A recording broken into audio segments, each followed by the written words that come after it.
நம் கர்த்தருடைய வார்த்தைக்கு சொல்லுவோம், திருப்பிக் கொள்வோம். யோவான் எழுதின சுவிசேஷம் யோவான் 3:16. தேவன் தம்முடைய ஒரே பேரான குமாரனை விசுவாசிக்கிறவன் எவனோ அவன் கெட்டு போகாமல் நித்திய ஜீவனை அடையும்படிக்கு அவரை தந்தருளி இவ்வளவாய் உலகத்தில் அன்பு கூர்ந்தார். ஜெபிப்போம். நல்ல பிதாவே, கர்த்தராகிய இயேசு நாமத்தில் உம்முடைய சமூகத்திலே நாங்கள் வருகிறோம். கர்த்தாவே, உமக்கு ஸ்தோத்திரம். மனுஷன் அப்பத்தினால் மாத்திரமல்ல, கர்த்தருடைய வாயிலிருந்து புறப்படுகிற ஒவ்வொரு வார்த்தையினாலும் பிழைப்பான் என்று நாங்கள் வாசிக்கிறோமே. பிழைப்புக்கேற்ற வார்த்தைகளை இந்த கால வேளையிலே நீர் எங்களுக்கு அனுப்பி அருள வேண்டும்படியா நாங்கள் ஜெபிக்கிறோம். கர்த்தாவே, உம்முடைய வார்த்தை கொண்டு எங்களுடைய நீர் பேசும். உம்முடைய வார்த்தையினாலே எங்களை தேற்றும். உம்முடைய வார்த்தையினாலே எங்களை பலப்படுத்தும். உம்முடைய வார்த்தையினாலே நாங்கள் வாழ்வடைய எங்களுக்கு உதவி செய்யும். அவிதமாய் செய்கிறதற்காக ஸ்தோத்திரம். இயேசு நாமத்தில் பிதாவே, ஆமென். மறுபடியும் வாசிக்கிறேன், கவனிங்கள். தேவன் தம்முடைய ஒரே பேரான குமாரனை விசுவாசிக்கிறவன் எவனோ அவன் கெட்டு போகாமல் நித்திய ஜீவனை அடையும்படிக்கு அவரை தந்தருளி இவ்வளவாய் உலகத்தில் அன்பு கூர்ந்தார். ஆண்டவராகிய இயேசு கிறிஸ்துவை ஏற்றுக்கொள்ளாதவர்கள் இந்த கால வேளையிலே இருப்பீர்கள் என்று சொன்னால், ஆண்டவராகிய இயேசு கிறிஸ்துவை உடைய சொந்த இரட்சகராக, உடைய ஆண்டவராக, உடைய தேவனாக உடைய உள்ளத்திலே இல்லத்திலே நீங்கள் ஏற்றுக்கொள்ள வேண்டும். இந்த வசனம் சொல்லுகிறது, இயேசுவை விசுவாசிக்கிறவன் எவனோ அவன் கெட்டு போக மாட்டான் என்று. இயேசுவை விசுவாசிக்கிறவன் யாரும் என்ன செய்ய மாட்டான்? கெட்டு போக மாட்டான் என்று. எனவே பாருங்க, கெட்டு போய் கிடக்கிற வாழ்க்கை, கெட்டு போய் கிடக்கிற குடும்பம், கெட்டு போய் கிடக்கிற பிசினஸ், கெட்டு போய் கிடக்கிற வியாபாரம், கெட்டு போய் கிடக்கிற தொழில் எல்லாமே பாருங்க சிறப்படைய வேண்டும். அது நல்ல நிலைமைக்கு வர வேண்டும் என்றால் இயேசுவை ஒரு மனுஷன், ஒரு மனுஷி ஆண்டவராக ஏற்றுக்கொள்ள வேண்டியது அவசியமாக இருக்கிறது. ஏற்றுக்கொள்ளும் பொழுது ஆண்டவராக இயேசு கிறிஸ்து எல்லாவற்றையும் என்ன செய்கிறார்? மாற்றுகிறார். வியாதியான சரீரத்தை சுகமாக்குகிறார். பிரிந்து போன குடும்பங்களை ஒன்று சேர்க்கிறார். தரித்திர வாழ்க்கையை ஐஸ்வர்யமுள்ள வாழ்க்கையை மாற்றுகிறார். சாபமான வாழ்க்கையை ஆசீர்வாதமான வாழ்க்கையாக மாற்றுகிறார். தோல்வியான வாழ்க்கையை வெற்றியான வாழ்க்கையாக மாற்றுகிறார். சமாதானம் இல்லாத வாழ்க்கையை சமாதானம் உள்ள வாழ்க்கையாக கர்த்தர் மாற்றுகிறார். எனவே ஆண்டவராய் இயேசு கிறிஸ்துவை ஏற்றுக்கொள்ளாதவர்கள் இந்த கால வேளையில இருப்பு என்று சொன்னால், ஆண்டவராய் இயேசு கிறிஸ்துவை உங்களுடைய நல்வாழ்வுக்காக, உங்களுடைய சுகத்துக்காக, உங்களுடைய நல்ல எதிர்காலத்துக்காக ஏற்றுக்கொள்ளும்படியாய் உங்களுக்கு நாங்கள் ஆலோசனை கொடுக்கிறோம்.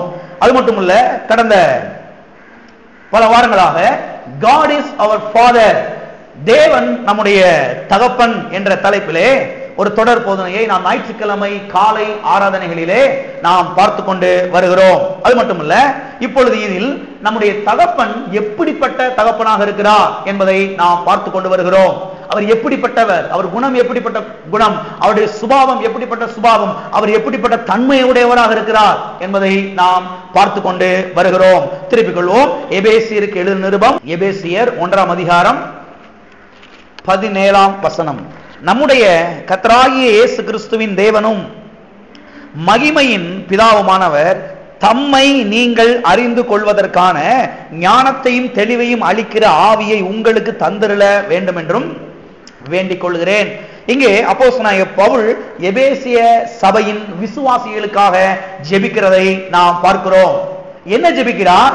ஞானத்தையும் தெளிவையும் அளிக்கிற ஆவியை இந்த விசுவாசிகளுக்கு கொடுக்கும்படியாக ஜெபிக்கிறார். சரி, எதற்காக இந்த ஞானத்தையும் தெளிவையும் கொடுக்கிற ஆவியை இவர்களுக்கு கொடுக்கும்படியாய் அப்போஸ்தலனாகிய பவுல் ஜெபிக்கிறார் என்றால், பரலோக தகப்பனை அறிந்து கொள்வதற்காக, பரலோக அப்பாவை அறிந்து கொள்வதற்காக, பரலோக பிதாவை அறிந்து கொள்வதற்காக அவர் இவ்வாறு ஜெபிக்கிறார். சரி, ஏன் பரலோக பிதாவை விசுவாசிகள் அறிந்து கொள்ள வேண்டும்? ஏன் அறிந்து கொள்ள வேண்டும் என்றால், அப்பாவை அறிகிற அறிவுக்குள்ளேதான் விசுவாசிகளுக்கு தேவையான எல்லாமே அடங்கி இருக்கிறது. நம்முடைய வாழ்வு அங்கேதான் அடங்கி இருக்கிறது. நம்முடைய வெற்றி, நம்முடைய எதிர்காலம், நம்முடைய செழிப்பு, நம்முடைய சமாதானம், நம்முடைய பாதுகாவல், நம்முடைய பெருக்கம், நம்முடைய செழிப்பு எல்லாமே அப்பாவை அறிகிற அறிவுக்குள்ளே தான் இருக்கிறது.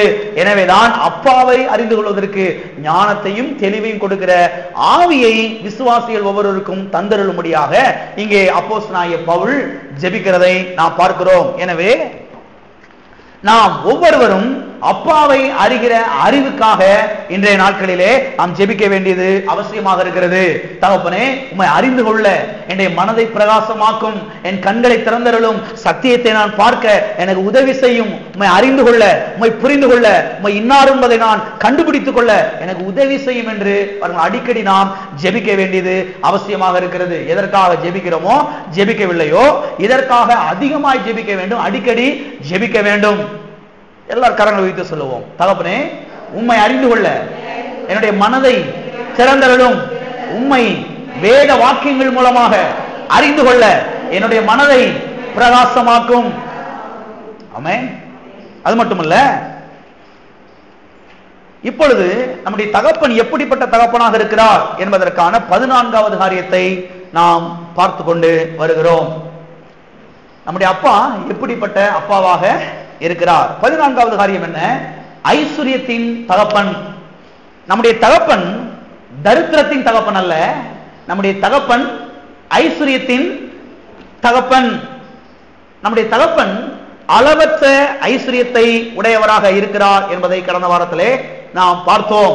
அவர் ஐஸ்வர்ய சம்பன்னராக இருக்கிறாரே. ஐஸ்வர்ய சம்பன்னர் என்றால் அளவற்ற ஐஸ்வர்யத்தை உடையவர் என்று அர்த்தம். அவர் இருக்கக்கூடிய ஐஸ்வர்யத்தை யாரால என்ன செய்ய முடியாது, அளவிடவே முடியாது. அவ்வளவு அவற்றை இருக்குது, அவற்றை ஏராளம் இருக்குது, ஏராளம் இருக்கிறது. அவரிடத்தில் இருக்கக்கூடிய ஐஸ்வர்யத்தை யாராலையும், இந்த உலகத்திலே பிறந்த எந்த ஒரு ஞானியாலையும் கணக்கு போட்டு சொல்ல முடியவே முடியாது. அவ்வளவு ஐஸ்வர்யம் அவரிடத்தில் என்ன செய்கிறது, இருக்கிறது. இப்ப விஷயம் என்னன்னா, அவருக்கு நான் பிள்ளையா இருக்கிறேன், இப்ப எப்படி நான் ஏழையா இருக்க முடியும்? நான் ஏழையா இருக்க முடியவே முடியாது. இதுதான் விசுவாசம். அவர் ஐஸ்வர்ய சம்பன்னரா இருக்கிறாரு, நான் இங்க சாப்பாட்டுக்கு வழியாம உட்கார்ந்து இருக்கேன்னா அர்த்தமே இல்ல. எத்தனைக்கு புரியுதுங்க?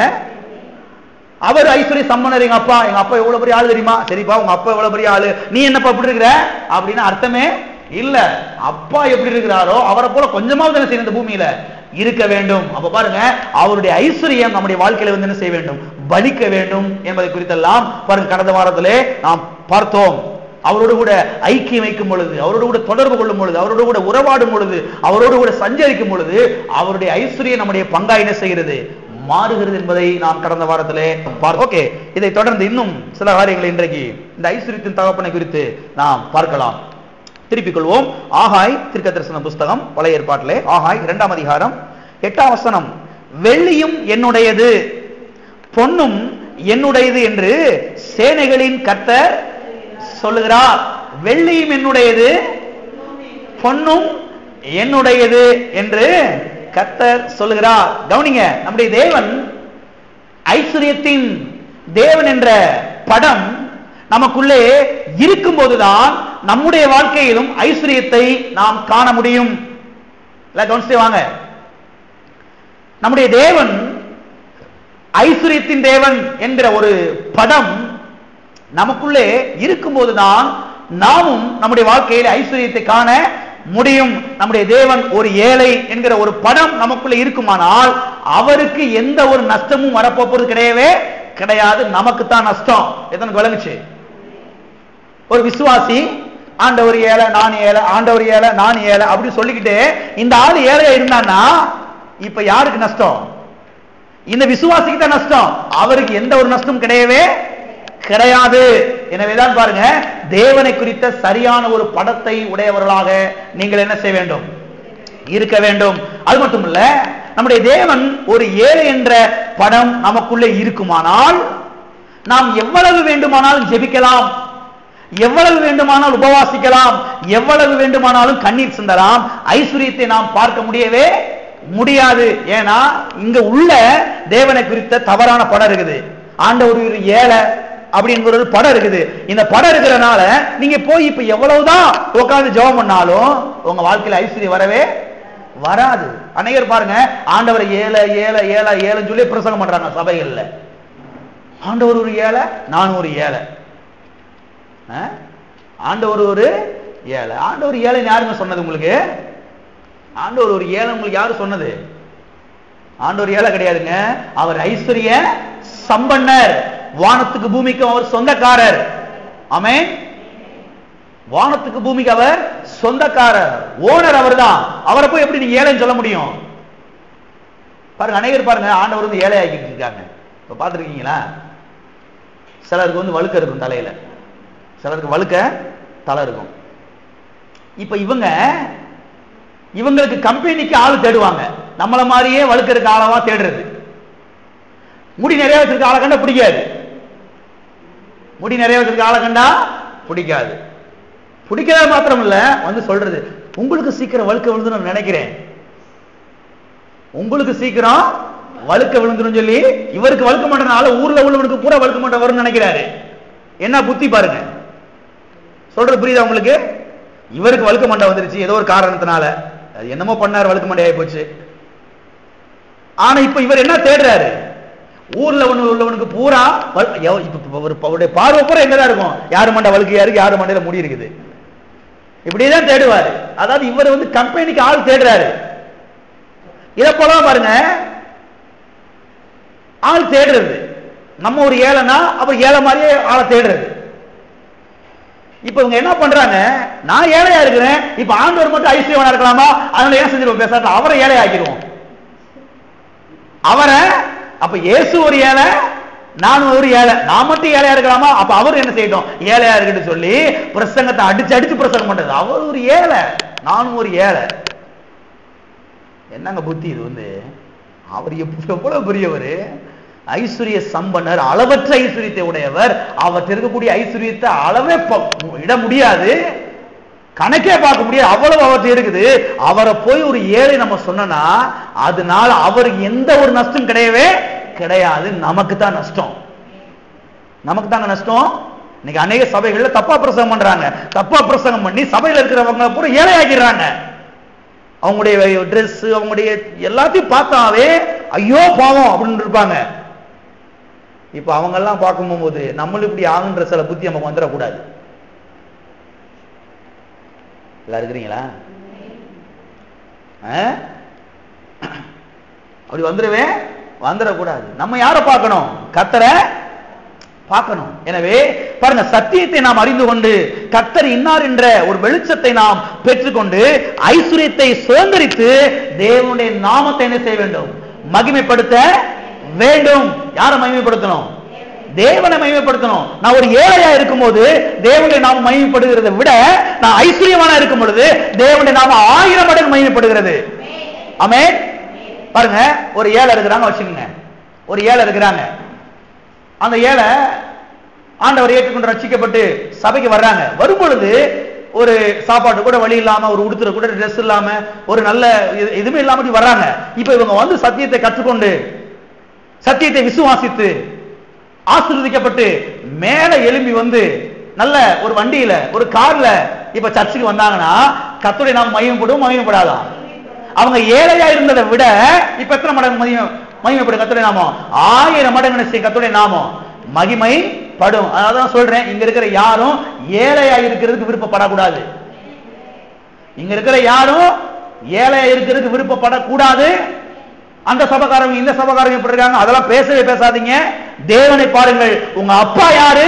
அவர் ஐஸ்வர்ய சம்பன்னர். அப்பா போல பிள்ளை கொஞ்சமாவது செய்யணும், இருக்கணும். அதுதான் அப்பாவுக்கு பிறந்ததுக்கு அடையாளம். எத்தனை பேர் இருந்துச்சு? அதனால கம்பெனிக்கு ஆள் தேடாதீங்க, கம்பெனிக்கு ஆள்லாம் தேடாதீங்க. ஏழையா இருக்கிறதுக்கு விருப்பப்படாதீங்க. ஏழையா இருக்கிறதுக்கு விருப்பப்பட்டீங்கன்னா நான் திருப்பி சொல்றேன், போன வாரத்தை சொன்னதையே, உங்க பேச்சை யாருமே கேட்க மாட்டாங்க. உங்களை ஒரு நாளை சீந்தி பார்க்காது, உங்க பேச்சு எடுபடாது, உங்களை ஓரம் கட்டிடுவாங்க. கர்த்தருடைய நாமம் என்ன செய்யாது? மகிமைப்படாது. நீங்கள் ஐஸ்வர்யவான்களா இருக்கும் பொழுது உங்க பேச்சு ஈடுபடும், உங்களுடைய எல்லாரும் மதிப்பாங்க, கனம், மதிப்பு, மரியாதை, அந்தஸ்து வரும். அதன் மூலமாய் கர்த்தருடைய வாசனை இந்த ஊருக்கு வீச ஆரம்பிக்கும். ஆமென். கர்த்தருடைய வாசனை என்ன செய்யும்? வீச ஆரம்பிக்கும். எனவே பாருங்க, சத்தியத்தை கற்றுக்கொள்ள வேண்டும். சத்தியத்தை கற்றுக்கொண்டு தரித்திரத்தை உதறி தள்ளணும். இயேசு நாமத்துல தரித்திரத்தை உதறி தள்ளுறேன். என் வீட்டுக்குள்ள தரித்திரத்துக்கு இடம் கிடையாது. தரித்திரத்தை இயேசு நாமத்துல விரட்டி அடிக்கிறேன். என் வீட்டுக்குள்ள தரித்திரத்துக்கு இடம் கிடையாது, ஐஸ்வர்யத்துக்கு தான் இடம், ஆசீர்வாதத்துக்கு தான் இடம் சொல்லி உங்க வீட்டுக்குள்ள நீங்க சொல்லுங்க. நான் சொல்றேன், ஒரு முறைக்கு 1000 முறை சொல்லுங்க. இயேசு நாமத்துல தரித்திரத்தை வீட்டை விட்டு துரத்துறேன். தரித்திரம் என்னுடைய பங்கு கிடையாது, ஐஸ்வர்யம் தான் என்னுடைய பங்கு, ஆசீர்வாதம் தான் என்னுடைய பங்கு சொல்லி பாருங்க. வாயை திறந்து பேசும் பொழுது நான் சொல்லுகிறேன், ஐஸ்வர்யங்கள் பலிக்க ஆரம்பிக்கும். வீட்டுக்குள்ள நின்று ஓன அழுகாதீங்க.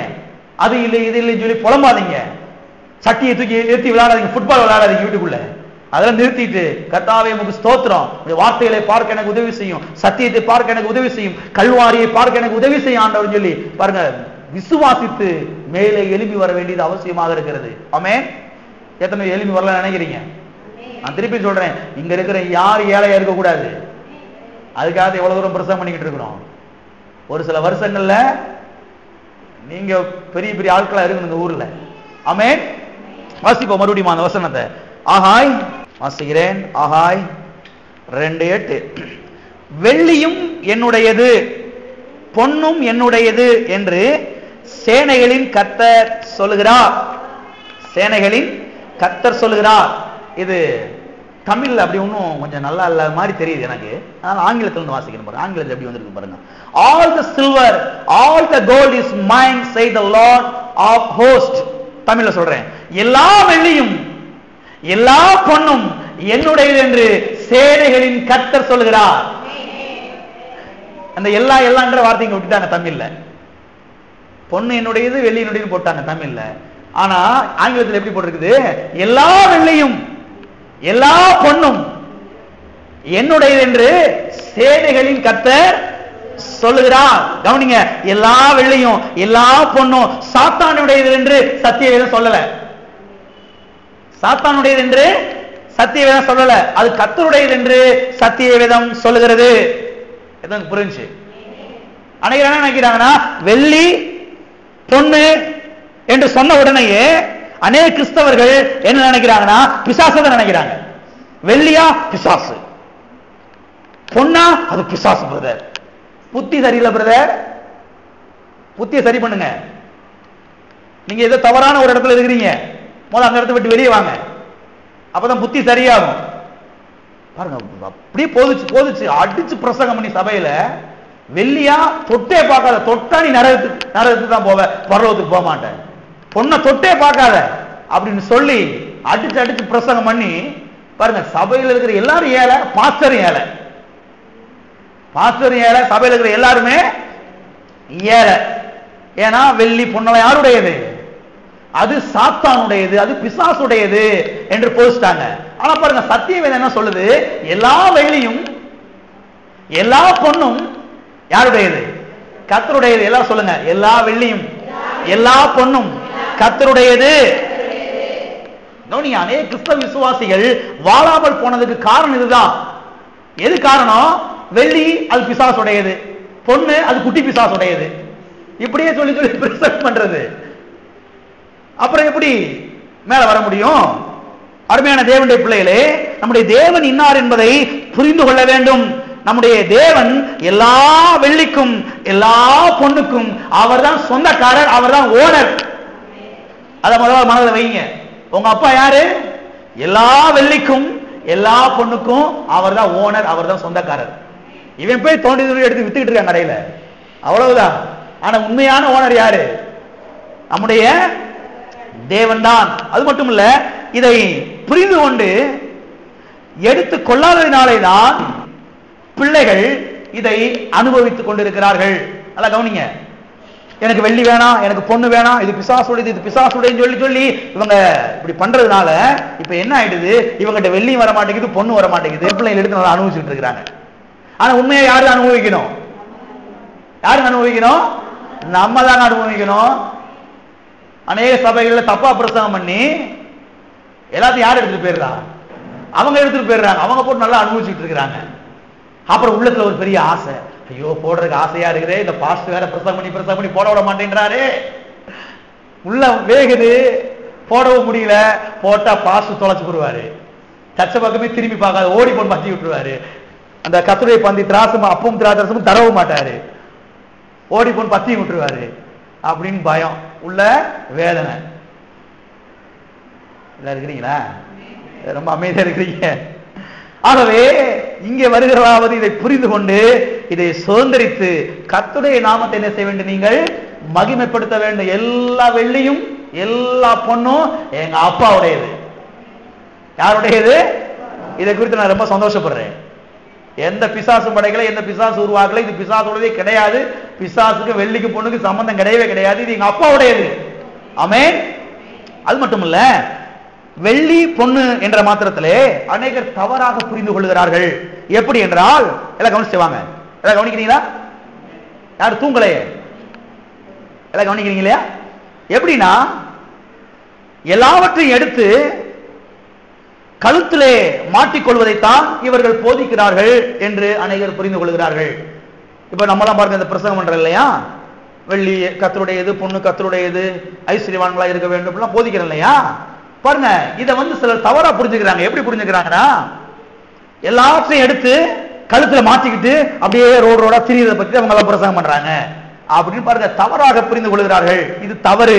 ஏனென்றால் இப்படிப்பட்ட முட்டாள்தனங்களை நாங்கள் ஒருபோதும் போதிக்கிறது கிடையவே கிடையாது. நாங்கள் எதை போதிக்கிறோம் என்றால், நாங்கள் தேவனுடைய வார்த்தையை போதிக்கிறோம். தேவனுடைய வார்த்தை என்ன சொல்லுகிறது?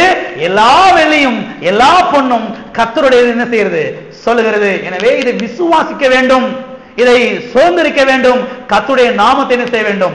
மகிமைப்படுத்த வேண்டும். எத்தனை பேர் கர்த்தருடைய நாமத்தை மகிமைப்படுத்த போறீங்க? ஆமென். இதை விசுவாசிக்கணும், சுதந்திரிக்கணும். சுதந்திரிச்சு யாருடைய நாமத்தை மகிமைப்படுத்தணும்? கர்த்தருடைய நாமத்தை மகிமைப்படுத்த வேண்டும். அநேகர் இருக்கிறீங்க, ஆரம்பத்துல சாப்பாடு கூட வழி இல்லாதவங்க இப்ப 2-3 பவுன் நகை எடுத்துருக்கீங்க. முதல்ல சந்தோஷப்படுறது யாரு தெரியுமா? வானத்தை உண்டாக்கின தேவன். ரெண்டாவது சந்தோஷப்படுறாள் நாதான். அன்னைக்கு வரும்போது ஒண்ணுமா வந்தீங்க, இப்ப நிறைய நகையெல்லாம் எடுத்திருக்கிறீங்க. அடமானம் போனதெல்லாம் திருப்பி வந்துருச்சு, போனதெல்லாம் திருப்பி வந்துருக்குது. நான் சொல்றேன், உங்க வீட்டுல இருக்கிற அந்த அப்பா அம்மா சந்தோஷப்படுறதை விட நான் ரொம்ப சந்தோஷப்படுறேன். ஏன் தெரியுமா? என்னுடைய பிரசங்க வீணாகல. என்னுடைய பிரசங்க வீணாகலங்க. நீங்க வாழ்ந்து சுகமா இருக்கிறத பார்த்தா எனக்கு அவ்வளவு சந்தோஷம். முதல்ல சந்தோஷப்படுற ஆளு நான் தான். உங்க சகோதரி இருக்காங்க, காலையில வந்து கேட்டாங்க, பாஸ்டர் வீடு கட்டலாம்னு நினைக்கிறோம், கட்டமா வேணாமா? சொன்னேன், முதல்ல போய் கட்டுங்க, ஆரம்பிங்க. இயேசு நாமத்துல வீட ஆரம்பிங்க. ஏன்னா வீடு கட்டுறது எனக்கு அவ்வளவு சந்தோஷம். சாதாரண வீட்டுல இருக்கிறது அது கர்த்தருடைய சித்தம் கிடையவே கிடையாது. நல்ல வீட்டுல இருக்கிறது கர்த்தருடைய சித்தம். இங்க வீடு இல்லாதவங்க வீடு கட்டிடணும் சீக்கிரம். வீடு இல்லாதவங்களா வீடை கட்டணும். நாம இயேசு நாமத்துல ரிப்பனை கட் பண்ணி பிரதிஷ்டை பண்ண போறேன். இயேசு நாமத்துல அந்த வீடு ஆண்டவருக்கு வேறு பிரிச்சு பிரதிஷ்டை பண்ணி ஜெபம் பண்ண போறோம். அதான் கரெக்ட். ஆண்டவர் சீக்கிரம் வந்துட்டாருன்னா போனா போயிட்டு போகுது வீடு.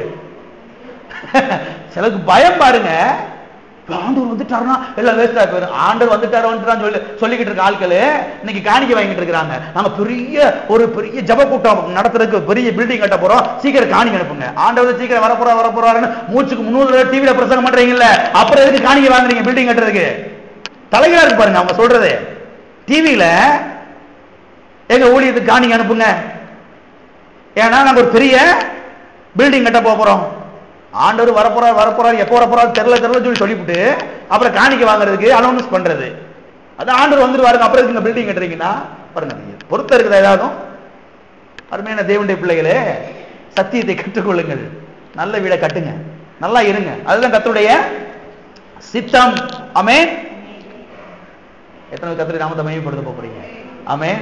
வீடு இல்லாத சீக்கிரம் வீடெல்லாம் கட்டுங்க. எத்தனை கட்ட போறீங்க? ஆமென். அது மட்டும் இல்ல, இந்த ஆகாய் 2ஆம் அதிகாரம் 8ஆம் வசனத்தை சிலர் எவ்வாறு திரித்து அவர்கள் போதிக்கிறார்கள் என்றால், இந்த வசனத்தை எடுத்து அவங்க எவ்வாறு தவறா போதிக்கிறாங்கன்னா, கவனிங்க, வெள்ளியும் என்னுடையது பொன்னும் என்னுடையது என்று கர்த்தர் சொல்லுகிறார் அல்லவா? அப்படி என்றால் கர்த்தருடையத கர்த்தர்ட்ட கொடுத்துறணும். கர்த்தருடையத கர்த்தர்ட்ட கொடுத்துறணும், அதை நாம வச்சுக்கிற கூடாது. வெள்ளி என்னுடையது பொண்ணு என்னுடையது சொல்லி சத்தியவேதம் சொல்லுது இல்லையா? அப்ப நம்ம கிட்ட என்ன செய்யக்கூடாது? வெள்ளி இருக்கக்கூடாது, பொண்ணு இருக்கக்கூடாது. எல்லாவற்றையும் யார்கிட்ட கொடுத்துடணும்? கர்த்தர்ட்ட கொடுத்துடணும் என்று அவர்கள் போதிக்கிறார்கள். எப்படிலாம் இருக்கிறாங்க பாருங்க ஆட்கள். அது மட்டும் இல்ல, இன்னும் சிலர் என்ன சொல்லுகிறார்கள் என்றால், எல்லாம் கவனிச்சுவாங்க, எத்தனை கவனிக்கிறீங்க? கழுத்துல போட்டிருந்தா அது தீட்டு, வெள்ளியோ பொண்ணோ அதை கழுத்துல போட்டிருந்தா தீட்டு, எனவே அதை எடுத்து காணிக்கை பெட்டிக்குள்ள போட்டுரு. விளங்குதா? சில மண்டையாற்றுக்கு விளங்குது. கழுத்துல போட்டிருந்தா அது தீட்டு, எனவே அதை எடுத்து எங்க போட்டுரு? காணிக்கை பெட்டிகளை போட்டுறேன். இப்ப நான் என்ன கேட்கிறேன்னா, கழுத்துல போட்டிருந்தா அது தீட்டு என்று சொல்லுகிறீங்களே, இப்ப அதை எடுத்து காணிக்கை பெட்டிகளை போட்ட காணிக்கை பெட்டி தீட்டாயிராதா? என்னங்க, கழுத்துல போட்டிருந்தா அது தீட்டு, அது அசுத்தம். இப்ப அதை எடுத்து எங்க போட போறீங்க? அப்ப காணிக்கை பெட்டி தீட்டாயிராதா? அப்ப காணிக்கை பெட்டிகளை போடக்கூடாதுல இவங்க பிரசங்கம் பண்றத பார்த்தா. அதாவது மக்கள்கிட்ட எப்படி பிடுங்கணுன்றதுக்கு ஐடியா. எத்தனை தெளிவா இருக்கிறீங்க? இங்க எல்லாத்தையும் உடச்சே பேசிடுவோம். அதனால தைரியமா சபைக்கு வரல. நீங்க எப்படி எல்லாம் ஜனங்களை ஏமாத்துறாங்க பாருங்க இந்த பாஸ்டர்கள்லாம். அதனாலதான் நல்ல சபைக்கு வரணும்னு சொல்றது, வார்த்தையை போதிக்கிற சபைக்கு வரணும்னு சொல்றது. அவங்களும் பைபிளை வச்சுதானே பிரசங்கம் பண்றாங்க என்று என்ன செய்யறது சொல்றது சிலர். அவங்களும் பைபிளை வச்சுதானே பிரசங்கம் பண்றாங்க பாஸ்டர். பைபிள்ல வச்சுதான் அவங்க பிரசங்கம் பண்றாங்க. ஆனா பைபிளை வச்சு அந்த பைபிள் என்ன பிரசங்கம் பண்றாங்க அது ரொம்ப ரொம்ப முக்கியம். ஏனென்றால் பைபிள்ல இருந்து என்ன வேண்டுமானாலும் பிரசங்கம் பண்ணலாம். பைபிள்ல இருந்து என்ன வேண்டுமானாலும் பிரசங்கம் பண்ணலாம். சாகுறதுக்கும் பிரசங்கம் பண்ணலாம், வாழ்றதுக்கும் பிரசங்கம் பண்ணலாம். பைபிள்ல சாகுறதுக்கு வசனம் இருக்குது, வாழ்றதுக்கு வசனம் இருக்குது. அதான் சாயங்காலத்தை பார்த்துக்கிட்டு வரோம். யோபுவின் பொய்யான குற்றச்சாட்டுகள். பைபிள் இருக்கிற வசனத்தை வச்சு சாகவும் செய்யலாம், பைபிள் இருக்கிற வசனத்தை வச்சு வாழவும் செய்யலாம். சிலர் வசனத்தை வாழ்றதுக்காக எடுக்கிறாங்க, சிலர் சாகுறதுக்காக எடுக்கிறாங்க. அநேகர் தவறாக யூஸ் பண்ணி செத்து போனார்கள், அநேகர் சரியா யூஸ் பண்ணி இன்னைக்கு வாழ்ந்து சுகமாக இருக்கிறார்கள். எனவேதான் அவங்களும் பைபிள் வச்சு தான் பிரசங்கம் பண்றாங்கன்னு சொல்லக்கூடாது. பைபிள் இருந்து என்ன பிரசங்கம் பண்றாங்க அது ரொம்ப ரொம்ப ரொம்ப ரொம்ப முக்கியம். ஏன்னா என்ன பிரசங்கம் பண்றாங்களோ அதை நீங்க கேட்க போறீங்க, அதுதான் உங்க இருதயத்துக்குள்ள போகுது, அதுதான் உங்களுடைய எதிர்காலம் அமைய போறது. எனவேதான் எதை கேட்கிறோம் என்பதை குறித்து மிகுந்த ஜாக்கிரதையா இருக்க வேண்டும் என்று இயேசு சொன்னார். எதை கேட்கிறோம் என்பதை குறித்து கவனமாயிருங்கள் என்று இயேசு சொன்னார். எனவே அருமையானவர்களே, கழுத்துல, காதுல, கையில, கால்ல போடுகிறவர்கள் போட்டுக்குங்க. அது தீட்டு கிடையாது,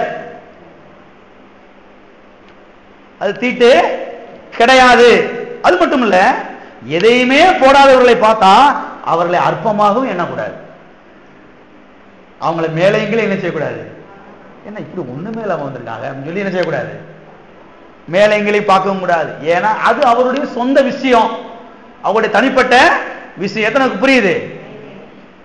போட்டவர்களை பார்த்து அற்பமா எண்ணக்கூடாது, போடாதவங்களையும் பார்த்து என்ன செய்யக்கூடாது, அற்பமா எண்ணக்கூடாது. போடுறவங்க போட்டுக்குங்க, போடாதவங்க ஆளை விடுங்க. இது அவருடைய சொந்த விஷயம். ஆனா அதுக்காக பைபிள் இருந்து வசனத்தை எடுத்து அதை நியாயப்படுத்தி பேசக்கூடாது. இருக்கிறீங்களா? அது மட்டும் இல்ல, 2ஆம் அதிகாரம் 8ஆம் வசனம் என்ன சொல்லுகிறது? எல்லா வெள்ளியும் எல்லா பொன்னும் என்னுடையது என்று சொல்லுகிறது. அப்படித்தானே? இப்ப புதிய ஏற்பாட்டில் வாசிப்போம். லூக்கா எழுதின சுவிசேஷம், லூக்கா எழுதின சுவிசேஷம் 15ஆம் அதிகாரம் 31 வாசிக்கிறேன், கவனிங்கள். அதற்கு தகப்பன், மகனே நீ எப்போது என்னோடு இருக்கிறாய், எல்லாரும் சேர்ந்து வாசிங்க. எனக்குள்ளதெல்லாம் உன்னுடையதா இருக்கிறது, எல்லா வெள்ளியும் எல்லா பொண்ணும் கர்த்தருடையது, மகனே எனக்குள்ளதெல்லாம் உன்னுடையதா இருக்கிறது. கர்த்தர் சொல்றாரு, ஏன் வெள்ளி ஏன் பொண்ணு யாருடையது? உன்னுடையதுப்பா அப்படின்னு சொல்றாரு. எல்லாம் சொல்லுங்க, கர்த்தருடையதெல்லாம் என்னுடையது, கர்த்தருடைய வெள்ளி, கர்த்தருடைய பொண்ணு எல்லாம் என்னுடையது, அவருடையதெல்லாம் என்னுடையது. யாருடையது? அவருடைய வெள்ளி, அவருடைய பொண்ணு எல்லாம் யாருடையது? என்னுடையது. எனவே போட்டுக்கொள்ளுறவர்கள் போட்டுக்கொள்ளுங்க, இது உங்களுடைய சொந்த விஷயம். அது மட்டுமல்ல, இன்னொரு காரியத்தை கவனிங்க. கர்த்தர் மேல் உள்ள அன்பினாலே வெள்ளியையும் பொன்னையும் கர்த்தருக்கு காணிக்கை செலுத்த விரும்புகிறவர்கள் காணிக்கை செலுத்தலாம். காணிக்கைப்பட்டி தீட்டாயிரவே ஆயிராது. சில சொல்றாங்க இல்லையா, கழுத்துல போட்டிருந்தா தீட்டு, காணிக்கைப்பட்டியில போட்டா தீட்டு இல்லைங்க. கழுத்துல போட்டாலும் தீட்டு கிடையாது, காணிக்கைப்பட்டியில போட்டாலும் தீட்டு கிடையவே கிடையாது. எனவே கர்த்தர் மேலே அன்பா இருக்கிறவர்கள், நான் கர்த்தரை நேசிக்கிறேன் என்று சொல்லுகிறவர்கள், ஒருவேளை உங்களுக்கு தங்கத்தை காணிக்கையா போடுறது விருப்பப்பட்ட காணிக்கையா போடுங்க, வெள்ளியை காணிக்கை போடுறது விருப்பப்பட்ட வெள்ளி காணிக்கை என்ன செய்யுங்க, போடுங்க. நிச்சயமா அதற்குரிய அறுவடை கர்த்தர் செய்வார், உங்களுக்கு தருவார். ஆமென். ஒரு சிலர் அப்படி போட்டிருக்கிறாங்க, எனவே பழைய ஏற்பாட்டிலும் சரி புதிய ஏற்பாட்டிலும் சரி ஜனங்கள் வெள்ளியையும் பொன்னையையும் கர்த்தருக்கு காணிக்கை செலுத்தினார்கள் என்று நாம் பார்க்கிறோம். ஆகவே நம்முடைய தேவன் ஐஸ்வரியத்தின் தகப்பன், அவர் தரித்திரத்தின் தகப்பன் கிடையவே கிடையாது. எல்லாரும் கரங்களுக்கு சொல்லுவோம், என்னுடைய தகப்பன் ஐஸ்வரியத்தின் தகப்பன், என்னுடைய தகப்பன் தரித்திர தகப்பன் அல்ல. இதை மனதிலே ஆழமாய் பதித்து கொண்டு போங்க வீட்டுக்கு. ஒரு நாள் ஏழையா இருக்க நான் மாட்டேன். நான் ஒரு நாளைக்கு எத்தனை முறை சொல்றேன், ஒரு நாள் நான் ஏழையா இருக்க மாட்டேன். ஒரு நாள் நான் வறுமையில இருக்க மாட்டேன். ஒரு நாள் நான் ஓட்டாண்டி இருக்கவே மாட்டேன். ஒரு நாள், ஒரே ஒரு நாள் கூட நான் ஏழையா இருக்க மாட்டேன். ஏன்னா கர்த்தர் என் மேய்ப்பராய் இருக்கிறார். ஆமென். சொல்ல சொல்ல சொல்ல சொல்ல காரியங்கள் மாற ஆரம்பிக்கிறது. கர்த்தர் எல்லாத்தையும் வாய்க்க செய்ய ஆரம்பிக்கிறார். கர்த்தர் எல்லாத்தையும் கொண்டு வந்து செய்ய நம்மளுடைய கரத்திலே சேர்க்க ஆரம்பிக்கிறார். ஆமென். நீங்களும் இப்படி சொல்லுங்க டெய்லியும், ஒரு நாள் நான் ஏழையா இருக்க மாட்டேன், ஒரு நாள் நான் காசு இல்லாம இருக்க மாட்டேன். ஏன்னா கர்த்தர் என் மேய்ப்பராய், அவர் என் மேய்ப்பராய் இருக்கிற வரைக்கும் எனக்கு காசுக்கு குறை வரவே வராது. ஆமென். அது மட்டும் இல்ல, தேவனுடைய பிள்ளைகளாகிய நாம் ஐஸ்வரியத்தின் மேல் நம்பிக்கை வைக்க கூடாது, ஐஸ்வரியத்தின் தேவன் மேலே நம்பிக்கை வைக்க வேண்டும் என்று சத்தியவேதம் திட்டவட்டமாய் நமக்கு போதிக்கிறது. ஐஸ்வரியத்தின் மேலே நம்பிக்கை வைக்க கூடாது, ஐஸ்வரியத்தின் தேவன் மேலே என்ன செய்ய வேண்டும்? நம்பிக்கை வைக்க வேண்டும். கவனிங்க, அநேகர் என்ன சொல்றாங்கன்னா, பாஸ்டர் ஹேகின் போன்ற ஆட்கள்லாம் எப்போதும் ஐஸ்வர்யம், பணம், பொருள் இதைத்தான் அவங்க போதிக்கிறார்கள் என்று சொல்லுகிறார்கள். இது தவறு. ஏனென்றால் நாங்கள் அதை போதிப்பது கிடையாது. நாங்கள் தேவனுடைய வார்த்தை என்ன செய்கிறோம்? போதிக்கிறோம். ஐஸ்வரியத்தை நம்புங்கள் என்று போதிப்பது கிடையாது. ஐஸ்வரியத்தின் தேவன் மீது நம்பிக்கை வைங்கள் என்று நாங்கள் சபையிலே போதிக்கிறோம். யாரும் தவறாக என்ன செய்யக்கூடாது, புரிந்து கொள்ள கூடாது. திருப்பிக் கொள்வோம். நீதிமொழிகள் 11ஆம் அதிகாரம் 28ஆம் வசனம். தன் ஐஸ்வரியத்தை நம்புகிறவன் விழுவான். போதும். தன் ஐஸ்வரியத்தை நம்புகிறவன் விழுவான். எதை நம்புகிறவன் விழுவான்? தன் ஐஸ்வரியத்தை, தன் ஐஸ்வரியத்தை நம்புகிறவன் விழுவான். ஆகவேதான் தேவனுடைய பிள்ளைகள் உங்களிடத்தில் இருக்கக்கூடிய ஐஸ்வரியத்தை நம்பக்கூடாது. ஐஸ்வரியத்தின் தேவன் என்ன செய்ய வேண்டும்? நம்ப வேண்டும். ஐஸ்வரியத்தை உங்களுக்கு கொடுத்தாரே அந்த தேவன், அவர் என்ன செய்ய வேண்டும்? நீங்கள் நம்ப வேண்டும். உங்கள் பணத்தை நம்பி நீங்கள் வாழக்கூடாது. பணத்தை உங்களுக்கு கொடுத்தாரே அந்த தேவனை நம்பி என்ன செய்ய வேண்டும்? நீங்கள் வாழ வேண்டும். எனவே நீங்கள் ஐஸ்வரியத்தை நம்புங்கள் என்று நாங்கள் ஒருபோதும் போதிப்பது கிடையாது. அது முட்டாள்தனமான ஒன்று. நாங்கள் எதை போதிக்கிறோம் என்றால், ஐஸ்வரியத்தின் தேவன் மேல் நம்பிக்கை வையுங்கள் என்றுதான் நாங்கள் போதிக்கிறோம். திருப்பிக் கொள்வோம். 1 தீமோத்தேயு 6ஆம் அதிகாரம், 1 தீமோத்தேயு 6:17. இவ்வுலகத்தில் ஐஸ்வரியம் உள்ளவர்கள் இருமாப்பான சிந்தை உள்ளவர்களாக இராமல் நிலையற்ற ஐஸ்வரியத்தின் மேல் நம்பிக்கை வையாமலும். எதின் மேல் நம்பிக்கை வையாமலும்? நிலையற்ற ஐஸ்வரியத்தின் மேல் நம்பிக்கை வையாமலும். அப்ப எது மேல நம்பிக்கை வைக்க கூடாது? ஐஸ்வரியத்தின் மேல. உங்க வீட்டுல ஐஸ்வரியம் இருக்குது, உங்க வீட்டுல பணம் இருக்குது, கர்த்தருக்கு ஸ்தோத்திரம், அதை கொடுத்தது யாருதான்? கர்த்தர் தான். ஆனா அது மேல என்ன செய்யக்கூடாது? உங்களுடைய நம்பிக்கையை வைக்க கூடாது. அதன் மேலே கண்ணை பதிக்க கூடாது. வாசிப்போம்.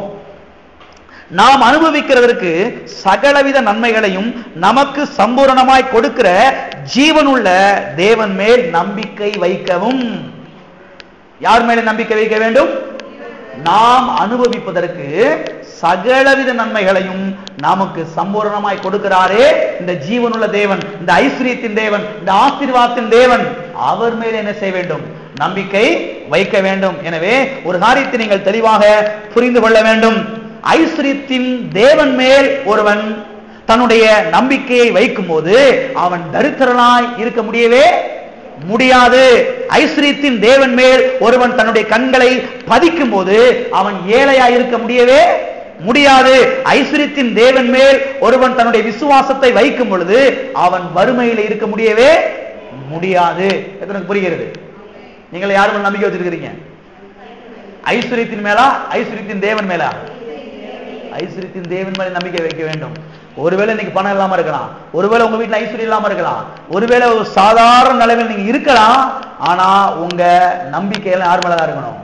ஐஸ்வரியத்தின் தேவன் மேலே இருக்க வேண்டும். ஐஸ்வர்யத்தின் தேவனை நோக்கி பார்க்க வேண்டும். கல்வாரி சிலுவையில இயேசு என்ன செய்து முடித்தார் என்பதை நோக்கி பார்க்க வேண்டும். நான் சொல்கிறேன், சீக்கிரத்துல உங்களுடைய வீட்டிலே ஐஸ்வர்யங்கள் வர ஆரம்பிப்பதை நீங்கள் பார்ப்பீர்கள். ஏன்னா உங்க நம்பிக்கை வந்து ஐஸ்வர்யத்தின் மேல கிடையாது, ஐஸ்வர்யத்தின் தேவன் மேலே என்ன செய்கிறது இருக்கிறது. அது மட்டும் இல்ல, நீதிமொழிகள் 11ஆம் அதிகாரம் 28ஆம் வசனத்தினுடைய அடுத்த பகுதி என்ன சொல்கிறது என்றால், வாசிப்போம். 11:28 அடுத்த பகுதி. நீதிமான்களோ துளிரை போல தழைப்பார்கள்.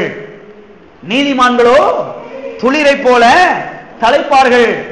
தன்னை ஐஸ்வர்யத்தை நம்புகிறவன் விழுவான், ஆனால் நீதிமான்கள் என்ன செய்வாங்களாம்?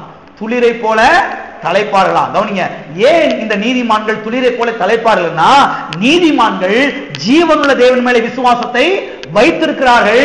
ஆகவே இவர்கள் துளிப்பார்கள், செழிப்பார்கள், கனி கொடுப்பார்கள். ஆமென். இவர்கள் ஒரு நாள் வெட்கப்பட்டு போக மாட்டார்கள். ஆகவே நம்முடைய தேவன் ஐஸ்வர்யத்தின் தேவன். நாம் ஐஸ்வர்யத்தின் தேவன் மேலே தான் நம்பிக்கை வைக்க வேண்டும். நம்முடைய ஐஸ்வர்யத்தின் மேலே ஒரு நம்பிக்கை வைக்க கூடாது. அது மட்டும் இல்ல, கர்த்தர் பொன்னை விளைய செய்தார் என்று ஆதியாகமத்திலே நாம் பார்க்கிறோம். கர்த்தர் என்ன செஞ்சிருக்கிறாராம்? பொன்னை விளைய வச்சிருக்கிறாராம். நீங்க விளைய வச்சிருவீங்களா? நெல்லை வேணா விளைய வைப்பீங்க, பொண்ணை வேணா விளைய வைப்பீங்க, இன்னும் வேற என்னென்னமோ இருக்குது, செடி கொடி எல்லாம் வச்சிருக்கீங்க, விதையெல்லாம் விற்கிறாங்க, அங்கே மார்க்கெட்ல விற்கிறாங்க. நீங்க பாவக்காய் விதை, அந்த வெசுண்டாக்காய் விதையெல்லாம் வச்சிருக்கிறாங்க. நீங்க வந்து விதைச்சிங்கன்னா அது விளையும். நீங்க எங்கேயாவது கொஞ்சம் போய் தங்கத்தை கொஞ்சம் போய் பிச்சு மண்ணுக்குள்ள வச்சு முளைச்சு வாங்கினா முளைக்க நினைக்கிறீங்களா? அப்படி எதுக்கு ட்ரை பண்ணியிருக்கிறீங்களா? நான் இது வரைக்கும் ட்ரை பண்ணல, நல்ல வேலைக்கு ட்ரை பண்ணல. ஆனா ஒரு காரியத்தை நீங்க புரிஞ்சுக்குங்க, கர்த்தர் பொன்னை விளைய வைக்கிறார். பொன்னை விளைய வைக்கிறது பிசாசு கிடையாது. அதான் சொல்ல வர்றேன். அநேக சபைகள்ல தப்பா போதிச்சுட்டு இருக்கிறாங்க. பொண்ணு பிசாசு உடையது, தொடாதீங்க பிரதர். அடே அப்பா, பொண்ணை தொடாதீங்க, பிசாசு உடையதா? எந்த பைபிள்ல போட்டிருக்குது பொண்ணு பிசாசு உடையது, பொண்ணை தொடாதீங்கன்னு சொல்லிட்டு? ஆண்டவரே பொண்ணு மலை நடந்துகிட்டு இருக்காரு பரலோகத்துல. இங்க தாரை கொண்டு போய் ஊத்திக்கிட்டு இருக்காரு ரோட்ல, அங்க ஆண்டவர் பொண்ணை ஊத்தி வச்சிருக்கிற ரோட்டுக்கு. பரலோகத்துல பொண்ணை ஊத்தி வச்சிருக்கிற ரோடெல்லாம் சுத்த பொண்ணாமே. இங்க 22 கேரக்டர் தான் இருக்குது, அங்க சுத்த பொண்ணு. ஒரிஜினல் நீங்க பார்க்கணும்னா அங்கதான் போகணும். நீங்க அந்த கடை பாஸ்டர், அங்க ஒரிஜினல் பாஸ்டர் எல்லாமே டூப்ளிகேட் தான். நீங்க பரலோகத்துல போய் மாத்திரம்னா ஒரிஜினல் தங்கத்தை என்ன செய்ய முடியும்? பார்க்க முடியும். அந்த ஒரிஜினல் தங்கத்தை கர்த்தர் ரோடு போட்டு வச்சிருக்காரு ரோட்ல. நம்ம அப்பா எவ்வளவு பெரிய இருந்ததை கவனியுங்கள்.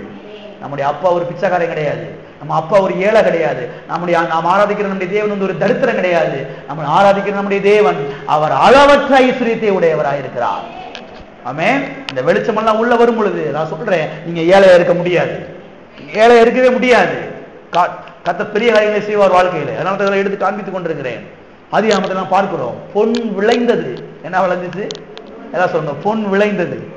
பொண்ணை விளைய வைக்கிறவரு கல்யாணத்துக்கு 10 பவுன் நகை தர மாட்டாராயா? இதுதான் விசுவாசம்.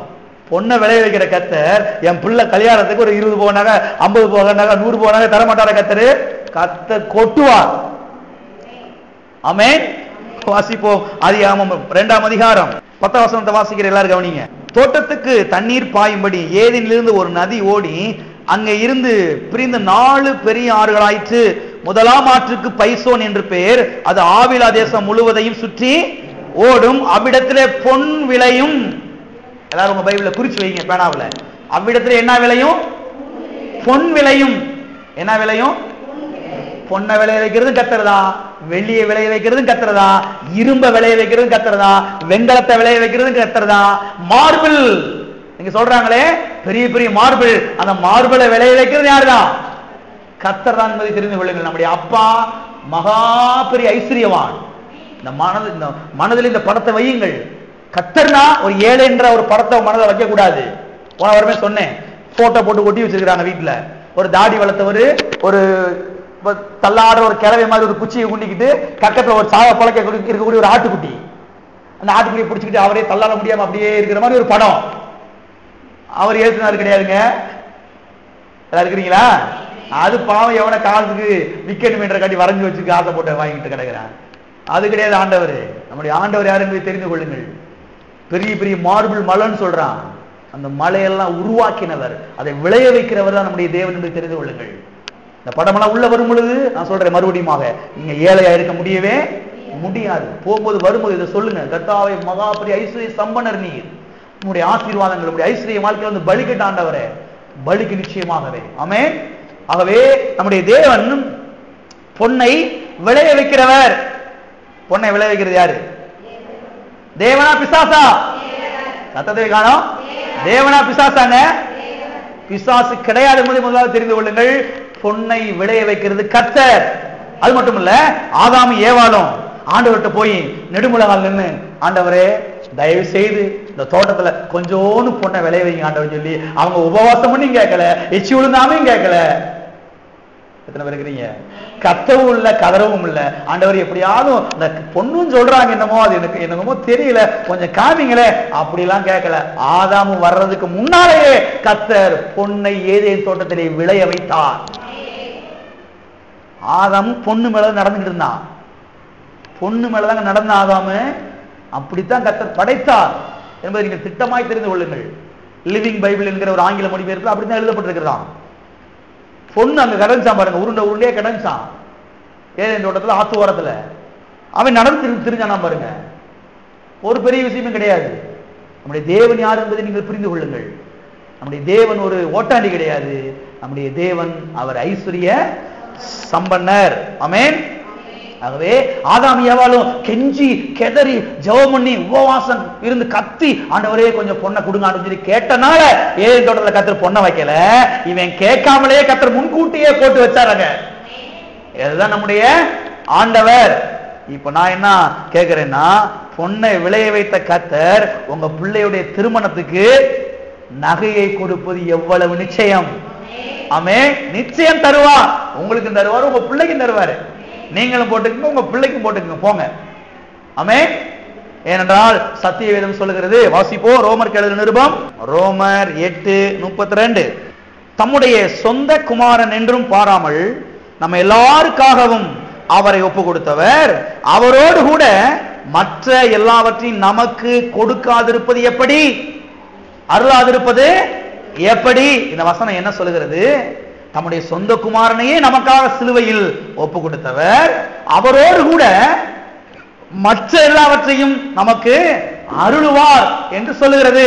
நமக்கு தேவையான சுகத்தை, நமக்கு தேவையான பலனை, நமக்கு தேவையான சமாதானத்தை, நமக்கு தேவையான ஆரோக்கியத்தை, நமக்கு தேவையான ஐஸ்வர்யத்தை, நமக்கு தேவையான ஜெயத்தை, நமக்கு தேவையான நன்மையை, நமக்கு தேவையான பதிலை அவர் நமக்கு என்ன செய்வார்? அருள்வார். இயேசுவையே கொடுத்துட்டார்னா இந்த உலகத்துல இயேசுவோட வேற இது பெருசு கிடையவே கிடையாது. அவரையே கொடுத்துட்டார்னா என்னங்க, தங்கம் வெள்ளி பொண்ணு வீடு வண்டி வாகனம் ஒண்ணுமே கிடையாது. எத்தனை புரியுது? மாப்பிள்ளைன்றாங்க, பொண்ணுன்றாங்க, குழந்தைன்றாங்க, இதெல்லாம் ஒண்ணுமே கிடையாது கர்த்தருக்கு. அவரையே சிலுவையில கொடுத்துட்டாருன்னா இந்த மாப்பிள்ளையை கொடுக்காது இருப்பது எப்படி? மாப்பிள்ளை நிச்சயம் கொடுப்பாரு. இந்த பிள்ளையை கொடுக்காது இருப்பது எப்படி? பிள்ளை நிச்சயம் கொடுப்பாரு. திருமணத்துக்கு தேவையான நகையை கொடுக்காது இருப்பது எப்படி? நிச்சயமா கொடுப்பாரு. அதைத்தான் இந்த வசனம் சொல்லுது. அவரையே கொடுத்துட்டாருன்னா மத்ததை கொடுக்காது இருப்பது எப்படி? நிச்சயம் என்ன செய்வாரு? கொடுப்பார். எல்லாம் சொல்லுங்க, நிச்சயமாய் கொடுப்பா. உங்களுக்கு என்ன வேணுமோ அதை நிச்சயமா தருவாரு. விசுவாசத்தோடு போங்க வீட்டுக்கு. உங்களுக்கு என்ன தேவை நிச்சயமா கொடுப்பாரு. ஏன்னா அவரே கொடுத்துட்டார்ல, அவருடைய ஜீவனே கொடுத்துட்டார்ல. ஆண்டவருடைய ஜீவனோட உலகத்துல பெருசு எதுவும் இல்லை. அவருடைய ஜீவன் தான் பெருசு. அவரே கொடுத்துட்டாரு. மற்றது ஒண்ணும் கிடையவே கிடையாது. மற்றதெல்லாம் ரொம்ப அவருக்கு ஒண்ணுமே கிடையாது. அதை கர்த்தர் நிச்சயமாய் தருவார். அது மட்டும் இல்ல, அந்த பொன் நல்லது என்று எழுதப்பட்டிருக்கிறது. வாசிப்போம் அந்த பகுதியை. வாங்க, ஆதியாகமம் 2ஆம் அதிகாரத்துக்கு வாங்க. ஆதியாகமம் 2க்கு வாங்க. 12ஆம் வசனத்தை வாசிங்க. அந்த தேசத்தின் பொன் நல்லது. எல்லாம் சொல்லுங்க, அந்த தேசத்தின் பொன் நல்லது. உங்க பைபிள்ல என்ன போட்டிருக்குது? அந்த தேசத்தின் பொன் கெட்டது அப்படி போட்டிருக்கா? அந்த தேசத்தின் பொன் தீமையானது அப்படி போட்டிருக்கா? அந்த தேசத்தின் பொன் பிசாசுடையது, யாரும் தொடாதீங்க அப்படி போட்டிருக்கா உங்க பைபிள்ல? என் பைபிள்ல என்ன போட்டிருக்குன்னா, அந்த தேசத்தின் பொன் நல்லது. ஏன் நல்லதுன்னா, நல்ல தேவன் படைத்திருக்கிறார். நல்ல தேவனிடத்தில் வந்திருக்கிறது. எது? பொண்ணு. அப்ப பொண்ணு பிசாசுடையது கிடையாது, பொண்ணு கெட்டது கிடையவே கிடையாது. பொண்ணு கர்த்தருடையது, அது நல்லது. எல்லாம் சொல்லுங்க, பொண்ணு கர்த்தருடையது, அது நல்லது. கெட்டது நினைச்சீங்கன்னா அவருக்கு எந்த நஷ்டம் கிடையாது.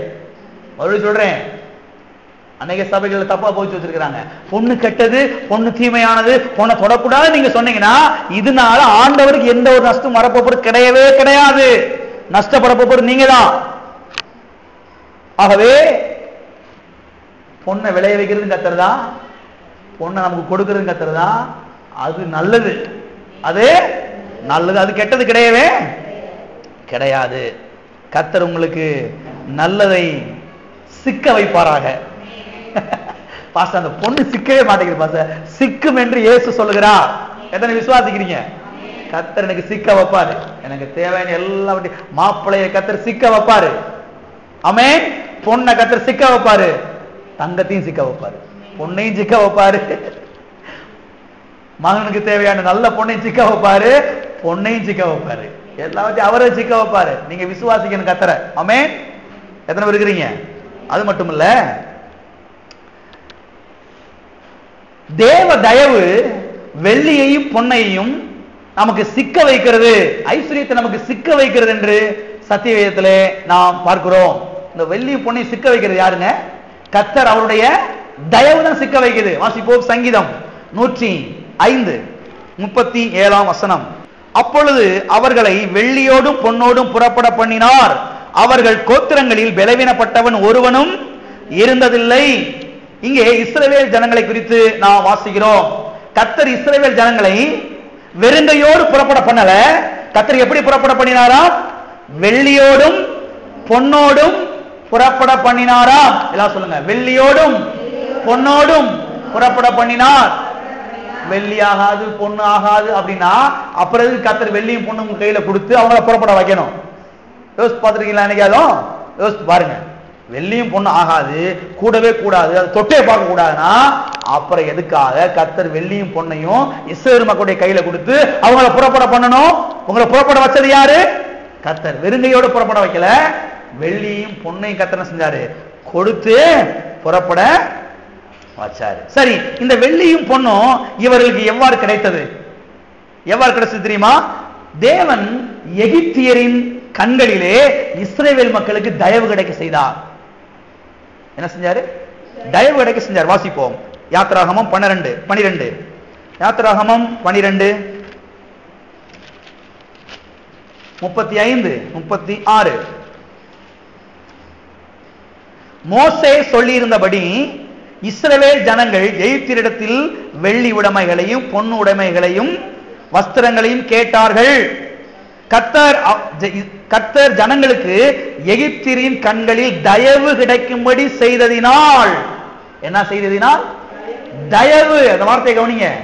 தயவு கிடைக்க செய்தபடினால் கேட்டதை அவர்களுக்கு கொடுத்தார்கள். இவ்விதமாய் அவர்கள் எகிப்தியரை கொள்ளையிட்டார்கள். நல்லா கவனிங்க. இங்க நீங்க வாசித்தீங்கன்னா ஒரு காரியம் தெளிவா விளங்குகிறது. தயவு கிடைக்கும்படி கர்த்தர் செய்தார். எகிப்தியருடைய கண்களிலே கர்த்தர் தயவு கிடைக்கும்படி செய்தார். தயவு கிடைச்ச மாத்திரத்துல இவன் போய் கேட்கிறான், வெள்ளியை குடுன்னு கேட்கிறான், பொண்ணை குடுன்னு கேட்கிறான், அவன் அள்ளி அள்ளி கொடுக்குறான். இன்னைக்கு இங்க போய் எப்படியே கேட்ட வாங்குவீங்களா நீங்க? இன்னைக்கு யார்ட்டையா போய் உன் வீட்டுல இருக்கிற வெள்ளியை கொடு பொண்ணை கொடுன்னு சொல்லி நீங்க கேட்டவங்க தருவாங்களா? அடிதான் கொடுப்பாங்க, அடிதான் கொடுப்பாங்க. ஆனா பாருங்க, அங்க கொடுத்தாங்க, எகிப்திய மக்கள் கொடுத்தாங்களாம். ஏன் கொடுத்தாங்களா? கர்த்தர் என்ன செய்தார்? தயவு உண்டாக்கினார். எல்லாம் சொல்லுங்க மறுபடியும், கர்த்தர் தயவு உண்டாக்கினார். அப்ப தேவ தயவு என்ன பண்ணுகிறது? வெள்ளியையும் பொன்னையும் நமக்கு சிக்க வைக்கிறது. எல்லாம் சொல்லுங்க, தேவ தயவு எனக்கு வெள்ளியையும் பொன்னையையும் சிக்க வைக்கிறது. நான் அடிக்கடி சொல்லிக்கிட்டே இருக்கிறேன், கர்த்தாவே பெரிய பெரிய பணத்தொகைகள்லாம் என் கையில வந்து சிக்குதாண்டவரே, நீங்க சிக்க வைக்கிறபடியால் உங்களுக்கு ஸ்தோத்திரம். பணமே வரமாட்டேங்குது பேசுறதுக்கு பதிலா பெரிய பெரிய பணத்தொகைகள் இயேசு நாமத்துல என் கையில வந்து சிக்குது அப்படின்னு நான் சொல்லிக்கிட்டு இருக்கிறேன். ஏன் எனக்கு நிறைய வேணும், பெரிய இடம் வாங்கணும், பெரிய பில்டிங் எல்லாம் கட்டணும், நிறைய வேலைகள்லாம் இருக்குது. அதனால வந்து சும்மா உட்கார்ந்து என்னத்தையும் வேண்டாத பேசிக்கிட்டு இருந்தா ஆகாது.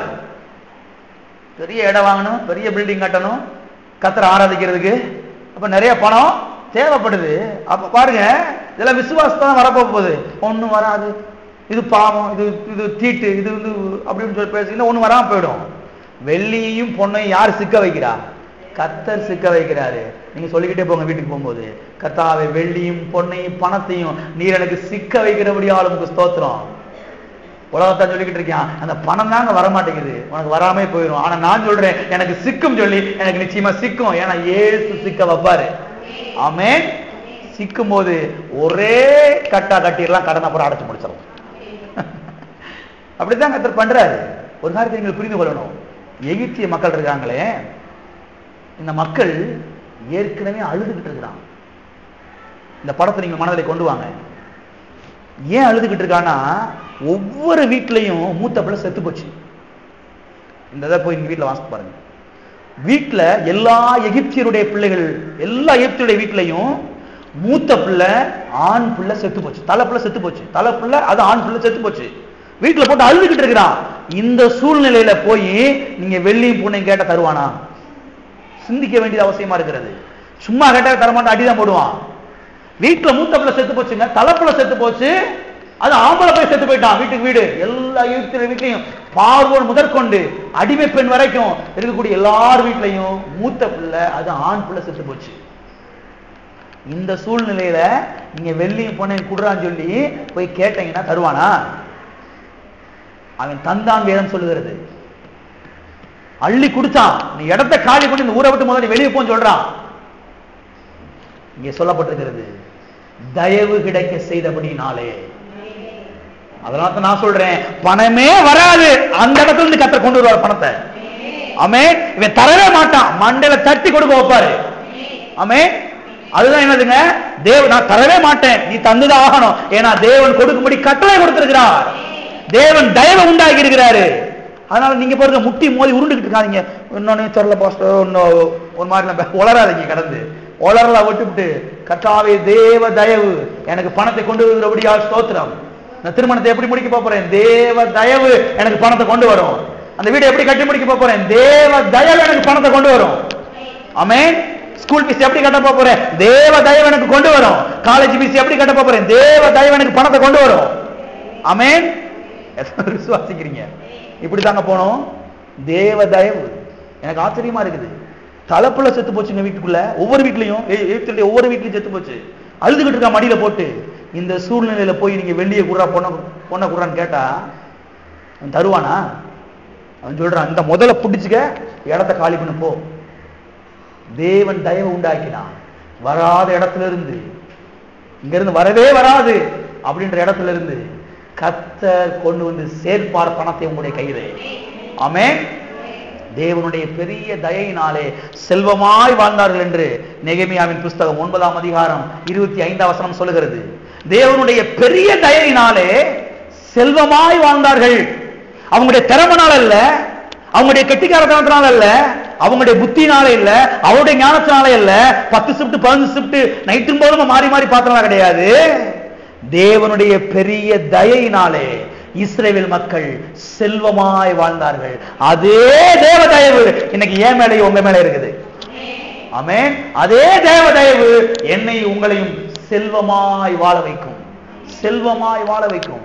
அதனால போகும்போது, வரும்போது, உட்காரும் போது, எழுந்திருக்கும் போது சொல்ல ஆரம்பிக்கணும், தேவ தயவு என்னை வாழ வைக்கிறபடியால் ஸ்தோத்திரம். தேவ தயவு என்னை மேலே தூக்குகிறபடியால் ஸ்தோத்திரம். தேவ தயவு எனக்கு வெள்ளியும் பொன்னையும் பணத்தையும் சிக்க வைக்கிறபடியால் ஸ்தோத்திரம். இப்படிதான் நீங்க பேசணும். இப்படி பேசும்பொழுதுதான் எல்லாமே சிக்கும்.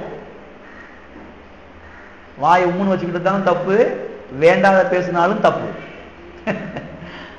இப்படிதான் என்ன செய்யணும்? நீங்க பேச வேண்டும். ஆகவே ஒன்று, நாம் செல்வமாய் வாழ்வது தேவனுடைய சித்தம். இரண்டாவதாக, அவருடைய தயவு நம்மை செல்வமாய் வாழ வைக்கிறது.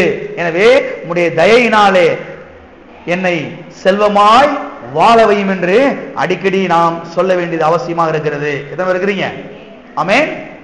ஆகவே நம்முடைய தேவன் ஐஸ்வரியத்தின் தகப்பன்.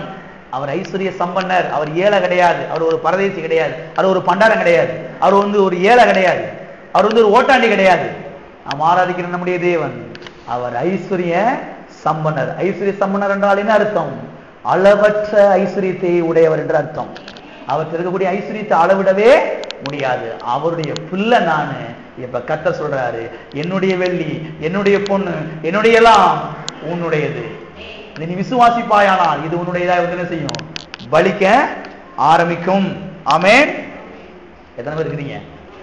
புதிய ஏற்பாடு சொல்லுகிறது பிலிப்பியர் 4:19, என் தேவன் நம்முடைய மகிமையின் ஐஸ்வரியத்தின்படி உங்கள் குறைவுகளை எல்லாம் கிறிஸ்து இயேசுவுக்குள் நிறைவாக்குவார். என்ன செய்வார்?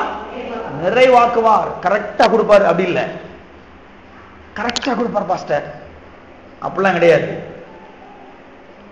தேவைகள் சந்திக்கப்பட்டு மிச்சமும் இருக்கும். கல்யாண வேலையெல்லாம் முடிஞ்சு மிச்சமும் இருக்கும். வீடு கட்டி மிச்சமும் இருக்கும். இருக்கிறீங்களா? பிரசவ செலவெல்லாம் முடிஞ்சு மிச்சமும் இருக்கும். வண்டி வாங்கி மிச்சமும் பணம் செய்யும் கையில இருக்கும். மிச்சம் இருக்கிறது தான் சரியான ஒரு நிலை. அதான் மகிமையின் ஐஸ்வரியத்தின்படி உங்களுடைய தேவைகள் எல்லாம் கர்த்தர் என்ன செய்கிறார்? சந்திக்கிறார் என்று சத்திய வேதம் சொல்லுகிறது. ஆமென். எல்லாரும் எழுப்பி இருப்போம், ஜெபிப்போம். அடுத்த வாரத்தில் நாம் தொடர்ந்து பார்க்கலாம். ஹல்லேலூயா.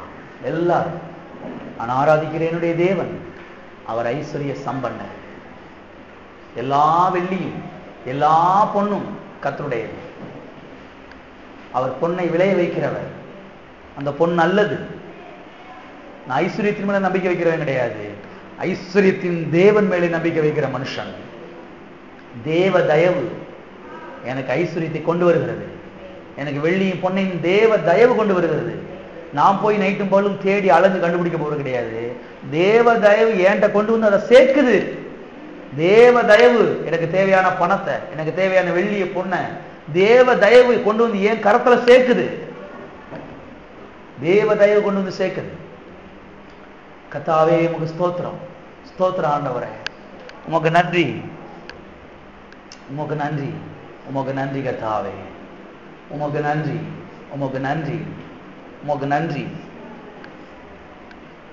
உமக்கு நன்றி, உமக்கு நன்றி ஆண்டவரே. நன்றி, நன்றி, நன்றி ஆண்டவரே. பரிசுத்த ஆவியானவரே உமக்கு ஸ்தோத்திரம். இன்றைக்கு எங்களோடு கூட நீர் இடைப்பட்டீரே உமக்கு ஸ்தோத்திரம். இன்றைக்கு எங்களோடு நீர் பேசினீரே உமக்கு ஸ்தோத்திரம் ஆண்டவரே. சத்தியத்தின் மூலமாக உங்களுடைய வார்த்தையின் மூலமாக எங்களோடு நீர் பேசினீரே உமக்கு ஸ்தோத்திரம். இந்த சத்தியங்கள் எங்களுடைய மனதிலே பதியட்டும், இருதயத்திலே பதியட்டும். இந்த சத்தியத்தை நாங்கள் பிடித்துக் கொள்ள உதவி செய்வீராக. இன்னும் அதிகமாய் இந்த சத்தியத்தை குறித்தான வெளிச்சத்தை எங்களுக்கு நீர் எங்களுக்குள்ளே போட வேண்டும்படியாய் நாங்கள் கேட்கிற கர்த்தாவே. ஸ்தோத்திரம், ஸ்தோத்திரம், ஸ்தோத்திரம், ஸ்தோத்திரம், ஸ்தோத்திரம், ஸ்தோத்திரம். நன்றி, நன்றி ஆண்டவரே, நன்றி, நன்றி ஆண்டவரே. நாங்கள் ஒரு நாளும் ஏழையாய் இருப்பது உம்முடைய சித்தம் அல்ல. நாங்கள் உமக்காக, உம்முடைய நாம மகிமைக்காக இந்த பட்டணத்திலே நாங்கள் ஐஸ்வரியவான்களாய் இருக்க வேண்டுமே கர்த்தாவே. ஓ உமக்கு நன்றி, உமக்கு நன்றி ஆண்டவரே. நன்றி, நன்றி. நல்ல பிதாவே, கர்த்தராகிய இயேசு நாமத்தில் உம்முடைய சமூகத்திலே நாங்கள் வருகிறோம். ஆசீர்வதிக்கப்பட்ட இந்த வேலைக்காக நாங்கள் உமக்கு நன்றி செலுத்துகிறோம். தகப்பனே உமக்கு ஸ்தோத்திரம், ஸ்தோத்திரம், ஸ்தோத்திரம் ஆண்டவரே. ஐஸ்வரியத்தின் தேவனே, உம்மை குறித்தான வெளிச்சத்தை இன்னும் அதிகமாக நீர் எங்களுக்கு தர வேண்டும்படியா நாங்கள் ஜெபிக்கிறோம் கர்த்தாவே. நாங்கள் ஏழைகளாக இருப்பது முடிய சுத்தம் அல்ல. நாங்கள் தாழ்ந்த நிலையில் இருப்பது முடிய சுத்தம் அல்ல. நாங்கள் உமக்காக ஐஸ்வரியவான்களாக இருக்க வேண்டும், உயர்ந்த நிலையில் இருக்க வேண்டும். அதுதான் கர்த்தாவே உம்முடைய சித்தம். கர்த்தாவே உம்முடைய சித்தம் பரமண்டலத்திலே செய்யப்படுகிறது போல பூலோகத்திலேயும் எங்களுடைய வாழ்க்கையிலே பரிபூர்ணமாய் செய்யப்படுவதாக. தகப்பன் அவிதமாய் செய்தபடியா நன்றி கர்த்தா. எல்லா கடன்கள் மாறட்டும் கர்த்தாவே. எல்லா ஏழ்மைத்தனங்கள் மறைந்து போட்டு கர்த்தாவே. இயேசுவின் நாமத்தினாலே கர்த்தா கடன் கொடுக்கிறவர்களாய் ஒரு மாறட்டும். அவிதமாய் செய்கிறதற்காக நன்றி. அனுகூலங்கள் உண்டாகட்டும். உடைய தயவு எல்லாவற்றையும் கொண்டு சேர்க்கிறபடியா ஸ்தோத்திரம். இயேசுவின் நாமத்தில் பிதாவே. என் ஆத்துமாவே கர்த்தரை ஸ்தோத்திரி, என் ஆத்துமாவே கர்த்தரை ஸ்தோத்திரி.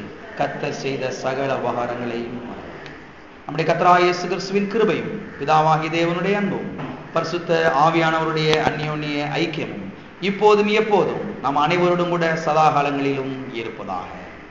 ஆமென்.